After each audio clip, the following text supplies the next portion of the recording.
Informasi selanjutnya, Saudara, akibat mati mesin, sebuah kapal terombang-ambing di perairan Pulau Pari, Kepulauan Seribu. Proses evakuasi berlangsung dramatis.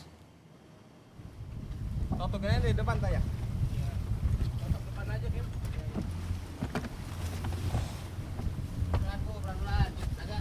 Tim rescue Gul Karmat Kepulauan Seribu mengevakuasi penumpang dan juga ABK kapal, di mana peristiwa terjadi saat kapal berangkat dari Muara Kronjo, Tangerang menuju ke Pulau Kelapa. Kemudian di tengah perjalanan terjadi hujan dan angin kencang. Muatan melebihi kapasitas ditambah tingginya ombak menyebabkan mesin terendam. 4 personel dengan kapal rescue dikerahkan untuk mengevakuasi ke-6 penumpang kapal ke Pulau Pari.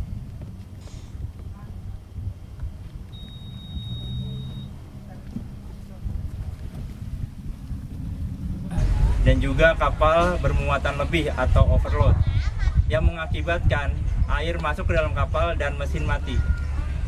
Kejadian itu mengakibatkan kapal terombang-ambing lebih dari 30 menit dan penumpang menghubungi kami, pemadam kebakaran Pulau Pari, dan kami langsung meluncur ke tempat kejadian. Dan alhamdulillah kami berhasil menyelamatkan dan mengevakuasi penumpang yang ada.